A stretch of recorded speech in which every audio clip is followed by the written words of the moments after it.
In Luke chapter 15, starting in verse 8, we find this parable. Or what woman, having 10 silver coins, if she loses one of them, does not light a lamp, sweep the house, and search carefully until she finds it? When she has found it, she calls together her friends and neighbors, saying, "Rejoice with me, for I have found the coin that I had lost." There are few experiences as unsettling as being lost. I can remember, as a boy, easily distracted by the sights and sounds of Silver Dollar City. I turned to say something to my mother, but she wasn't there. I looked in all directions and couldn't see her. I started walking back the way I'd come until I came to a fork in the road, but still didn't see her. I started running this way and that, panic rising in my throat. I was lost. Then I heard the announcement over the loudspeakers. "Matthew Silvers, please report to the front entrance. Your mother is waiting for you." That's embarrassing, yet comforting. I once was lost, but now was found at the front entrance of Silver Dollar City. This parable comes in a section of parables in the Gospel of Luke, stories about lost things, a story to which we can all relate. Have you ever misplaced your money, your wallet or purse, and that panic sets in? Where did I leave it? What stores have I been to? What room in the house was I just in? During my last trip to Israel, we stayed several days in Jerusalem. I love that city on a hill, so full of history and beauty, the ancient walls that have stood for hundreds of years, the alleyways that Jesus would have walked down, the food, the shops, the people. It's intoxicating.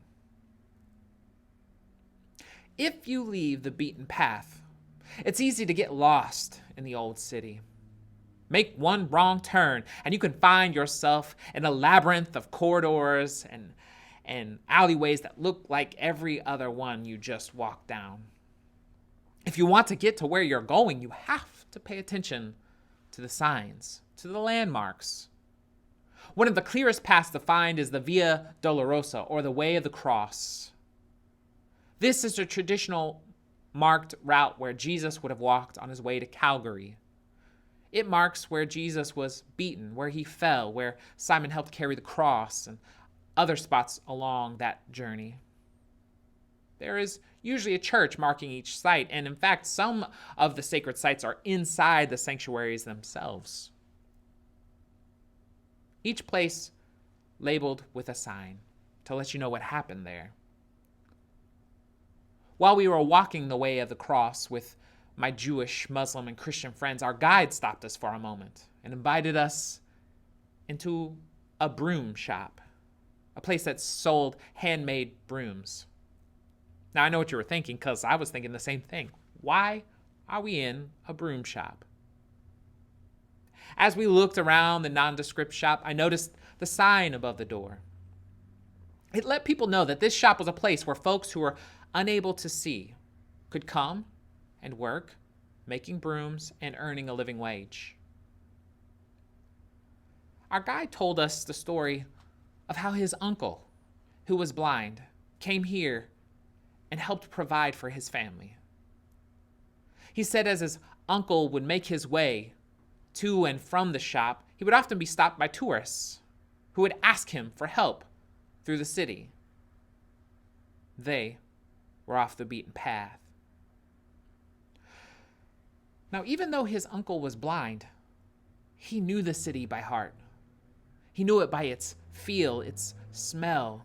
He knew it by the turns he could and would take. He knew it better than most people. And he would often stop and help them find their way again, and then return back to work. Our guide, who was helping us find our way through history, interreligious dialogue, and this ancient city of Jerusalem told us that he always makes this stop on the way of the cross, on his way to the Church of the Holy Sepulchre. It's how he finds his way off the beaten path. I bought this little broom while I was there to serve as a reminder.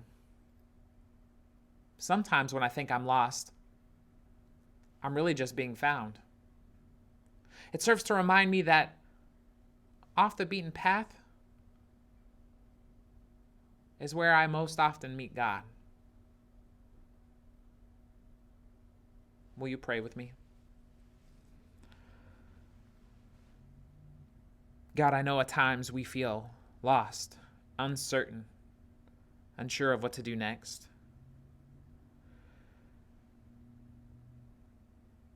Yet even in those moments, you are near.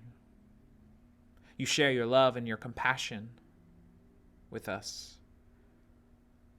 We meet people along the journey, guides, mentors, caregivers who help us find our way again. We thank you for those people. We ask, God, that as we continue to journey through the rest of this week and into the next, that we would trust you, hope in you, that we would find those guides or become those guides to those in our lives, so that we might know we're not alone. Thank you, O God, for your presence here, for your presence with us always. Amen.